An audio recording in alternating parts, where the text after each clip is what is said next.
We had a full moon in Capricorn about 3 hours ago, and I've already been doing a couple of videos. I've already done a couple of videos on Pluto and Capricorn, which I know that from a timing perspective, there are people who would question why I was doing those videos and not this video, but you're going to have to believe me when I say, well, if you want to believe me, you can. If you don't, that's up to you. That all of those videos are part and parcel of this full moon energy that we are parsing today. And indeed, even this video might be a multi-part video, but we're not going to be done talking about this full moon until we get to about the 18th or 19th, about a week from now, when the Sun and Mercury oppose Pluto. Let me lay this out for you, okay? So we've got the sign of Capricorn, where we've got the moon, and about 6 or 7 degrees away from the moon, we have Pluto retrograde. And Pluto has been in Capricorn since 2008, and I have just done 2 videos on that, my last 2 videos, okay? In the opposite sign of Cancer, Capricorn, Cancer, we've got the Sun. When the Sun opposes the Moon, the Sun's light reflects on the entire surface of the Moon, as most of us know, and that creates this full moon energy. So the entire disk of the Moon that we see is full, is illuminated, is spotlit, and approaching the Sun, and to conjunct the Sun, or meet up with the Sun on the 16th, is Mercury. So we've got Mercury and the Sun moving closer and closer together, and we've got the full moon conjunct Pluto. And the moon will indeed conjunct Pluto, you know, probably by the end of today. Yes, let me not, sorry, I'm starting to get distracted about times and timing. But that conjunction is less important to me, because if you want to believe that this full moon is conjunct Pluto, that's fine. So we've got in Capricorn the full moon and Pluto, in Cancer the Sun and Mercury. Over the next week, the Sun will continue to move in Cancer so that it opposes Pluto, and so will Mercury. So the Sun and Mercury in Cancer will meet up on the 16th. Mercury will overtake the Sun, and I think on the 18th, Mercury will oppose Pluto, and on the 19th, the Sun will oppose Pluto. Now, the other major transit that this full moon makes is that from the sign of Capricorn, it trines, it's a favorable angle to Uranus and the North Node in Taurus. Uranus and the North Node will conjunct at the end of July. And again, the importance of the sign of Taurus to the importance of the sign of Capricorn with Pluto there has been discussed a certain amount over the past couple of videos. Now, the full moon, in its immediacy, as we might have been experiencing, there are times when I like to do the full moon video about 48 to 72 hours before a full moon. I rarely do a full moon video after a full moon. In this case, there's been sort of a mystery to the timing, and I kind of pay attention to timing issues sometimes. It may well be, I'm not going to say that this is true for everyone because it's going to sound like a justification for the fact that this video is going out after the full moon. It may well be that this full moon arrives just in time for us to reflect on how things have been building up from the past 2 weeks or so until this full moon, and even how things have been building up over the past 72 hours or so. Remember that with a full moon, starting the new moon, which was 2 weeks ago, energy increases and crests. And as I've said before, at the time of the full moon, the pot of milk boils over. There can be an offer, there can be a conclusion, there can be something that comes up that has been hidden, there can be something that comes up for release, there can be something, and by release it can be an emotional release, so fluids, tears, anger, unrest, it's something that has been suppressed kind of boils over emotionally. Tantrums, someone throws a tantrum at you, you throw a tantrum at someone. Escalated energy. Okay, escalated energy. On the positive side, as I said, it can push someone into the limelight a little bit temporarily over the course of 3 or 4 days. It can create a completion, create a conclusion, an offer, the reflected light of the moon. You know, on the positive side, there can be some sort of visibility or completion that is also favorable. This is a full moon. This is not an eclipse. We have these every 28 days or so.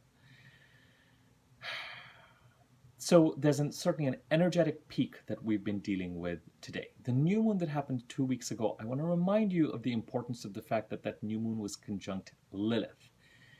And somewhere this idea of what is real and authentic for us and what it is that we're willing to accommodate or put up with from that place of authenticity is very much part and parcel of this 28-day period that this new moon 2 weeks ago started. Okay?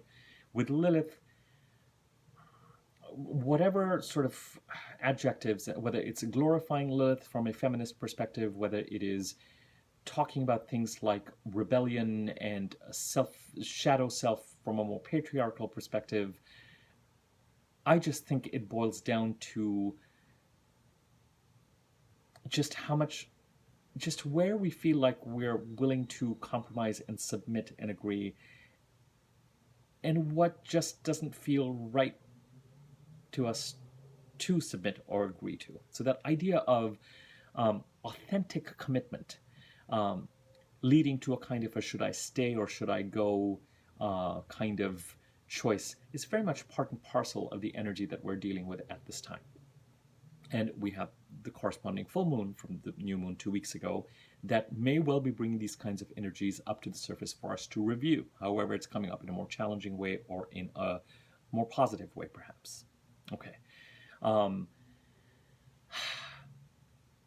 When we're dealing with Mercury conjuncting the Sun, it would not surprise me if temporarily we're all experiencing what I would call quasi or Mercury retrograde energies in a smaller scale. Mercury is dark. Mercury is close to the Sun. The Sun blocks out Mercury due to its radiance. And Mercury is combust. So traditionally, we would say that Mercury does not have a lot of power right now. Mercury, so it could be, I can certainly attest to this, and I've heard other people talk about how over the past week or so, technology issues, not as irritating as Mercury retrograde technology issues, but still technology issues, mercurial issues, communication, cognition, speech, writing, clarity, mental clarity, as somehow being compromised at this time. The Mercury Sun conjunction is important at this time because if you just want to say, if I want to boil down this full moon energy in a sentence, I would say that we have to think of it in terms of a kind of versus energy, because we've got the Sun and Mercury and the Moon and Pluto on this side. And it is a kind of, not a kind of, it is a reason versus feeling energy. It is a knowing versus feeling / intuiting energy. And it's the feeling / intuitive that is more powerful. It is the observation of what is coming up intuitively in a kind of a lunar fashion from the inside up that is more powerful and more telling. And the search for data and information and mental clarity is going to be lacking because we've got Mercury getting closer to the Sun. And Mercury, when it conjuncts the Sun, this is my experience of it, planets conjuncting the Sun go through a kind of a cleansing or a purification process, or what the way I like to think of it is a kind of a communion, a communication with the Sun. With the Sun, even though traditionally it's given a much more yang energy interpretation, I find with the Sun it's very much our internal truth, our soul, a kind of clarity that it's almost like the Sun knows things that we don't and we can't. We being Mercury, because our knowing happens in a mercurial manner. It does not happen at the solar knowing, the solar assessment, the solar navigation, the solar compass. Some part of it, we are constantly we can call that sort of the power of spirit. We can call that the power of our absolute higher knowing, which either our mind or our intuition is constantly trying to get a handle on. But from an internal compass perspective, the Sun knows all. The Sun knows what needs to be shared. The Sun knows what needs to be. So when the Mercury and the Sun come together, it's a kind of a cleansing of Mercury, and it's a kind of a download from a mental perspective. It's a refresh. It's a reset on a solar level in terms of what it is that Mercury needs to take forward with it, because Mercury is now going to start to move ahead of the Sun as it speeds up and continues to do so until it goes retrograde on September the 10th. So somewhere with a dark Mercury that is getting ready to be cleansed of a previous cycle, a cycle that started up around May the 21st, and is getting ready to then move ahead of the sun based on whatever is given to it or downloaded to it or shared to it or reset. It's like an Etch-a-Sketch to some extent being reset. Our mental capacities are going to be a little challenged right now. And we may be looking for clarity on things that we're not going to have. Our emotional and intuitive flare-up that this full moon brings is going to be, our gut knows, our gut suspects. And it's not just a normal day-to-day knowing or suspicion. It's bigger than that. And because the mental clarity is not there, of course, with this full moon, there could be themes of worry. We worry because we don't know, because we can't put our finger on something that our gut is trying to tell us, so we don't have the exact answer. And that kind of unsettled feeling is very much part and parcel of this full moon. Because the full moon is, in my opinion, loosely conjunct, for some other astrologers, conjunct Pluto, I would say that somewhere we may very well be processing issues related to control. Who has control over us? What do we have control over? And kind of bondage versus liberation. And I only say bondage versus liberation because the full moon trines Uranus and the North Node. So when I look at this, I don't think that the news is all bad, partly because whatever intuitive flare-up is coming up, things that we don't know about, particularly if they're things related to where we feel bound, where we feel we're in a bit of a power struggle or maybe a significant power struggle with someone, where we feel that the Capricorn part of the chart is going through its final throes of transformation between now and the end of 2024, since Pluto is in the last few degrees of Capricorn, and Pluto's been there since 2008, transforming the Capricorn part of our chart, the house that Capricorn sits in for you, what that house stands for. It may very well be that the next step in related to that transformation, which right now is going to seem murky and unclear, the awareness of what may be going on from a power struggle, power dynamic, who has control over me, what situation has control over me, where am I feeling bound, what do I have control over, how do I break free from that. From an intuitive flare-up perspective, from an emotional flare-up perspective, in a normal full moony way, not in an eclipse way, that is what this full moon is bringing up for us. And a full moon will bring something up first so that we can take action. Certainly some of the action needs to be taken in the Taurus part of our chart, where this full moon trines Uranus, the liberator, the awakener, and the North Node, where we need to pour in our energy, and where the eclipse of April the 30th that ends in a lunar eclipse on November the 8th is trying to push us forward. But we've also got Mars in the 5th or 6th degree of Taurus right now. And so action needs to be taken in the Taurus part of our chart to achieve this, continue to contribute to this transformation in the Capricorn part of the chart, but also achieve the transformation in the Taurus part of our chart that is so necessary.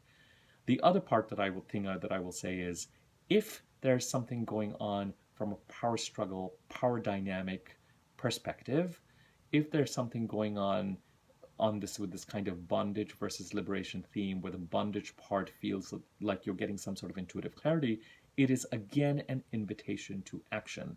And I want you to be very cognizant over the next week. On the 19th, the Sun opposes Pluto. So we're going to have a full Pluto. When the Sun opposes the Moon, we have a full Moon. When the Sun opposes Pluto, Pluto is going to be lit up. Now, from a naked eye perspective, we're not going to see it, but it is. So this is why I started this full moon video with 2 videos on Pluto in Capricorn. Because you cannot interpret this full moon, however, you cannot without taking Pluto and the Pluto and Capricorn transit into account. Because just a week after that, after this full moon, we have the sun opposing Pluto. We have a full Pluto, and we're gonna get more information over the next week around wherever it is that we might be feeling. Number one, anything to do with the transformation occurring in the Capricorn part of our chart and what needs to happen on the Taurus side of things to achieve this uh, Capricorn transformation. But the emphasis is on the transformation that is happening in the Capricorn part of the chart. And number two, any place where we are feeling, particularly in the Capricorn part of our chart, bondage, um, usurpation, a loss of control, power struggles, the next week is going to continue to illuminate this further. And with Mercury and the Sun conjuncting a few days before this, at least some of the information that is being gathered may well be related to this. So again, we have these dual themes of action in the Taurus part of our chart to help transform the Capricorn part of our chart, and action in the Cancer part of our chart, where we've got the Sun and Mercury, around perhaps taking action or putting up boundaries against the Plutonian usurpation and control issues. In the sign of Capricorn, this could be two separate themes of what is being transformed and where there's a power struggle, or it could all be tied into one set of incidents or one group of people related to the part of the chart where Capricorn sits in your chart. Now, there are other transits that are going on right now. The Sun during this time, actually pretty closely, trines Neptune in Pisces.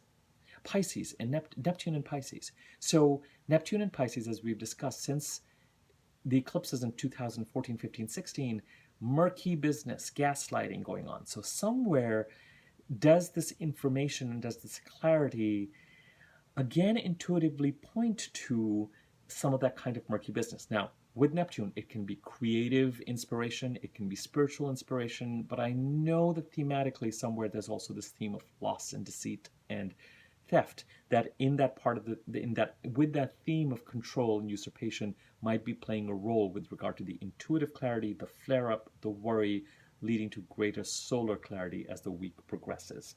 We've got Venus square Neptune. Venus and Gemini squaring Neptune. Now, this can either mean that it's an invitation for us to, on the one hand, it could be that help comes to us from a Geminian source somehow that, and by Geminian, it doesn't mean someone who has a strong Gemini placement. It could be someone associated with the part of the chart where Gemini is in your chart, the house occupied by Gemini, and who is associated with that house. So there can be some information, something that comes up, financial information, relationship information. It's a bit of, again, it points to some action maybe need to be taken to Venus squaring Neptune. Again, it points to those themes of deception. Is someone, we've talked about this previously since the April 30th eclipse.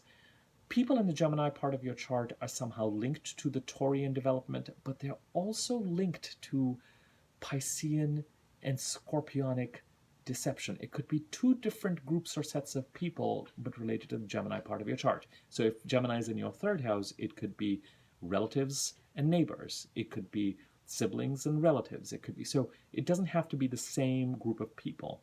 So again, this theme of the Pisces part of your chart somehow being in this kind of Neptunian, murky, gaslighty, deceptive haze since about 2014, 15, 16, particularly 15, 16, feeling or experiencing a sense of loss, needing to release something, somewhere during this full moon, that theme gets pronounced again.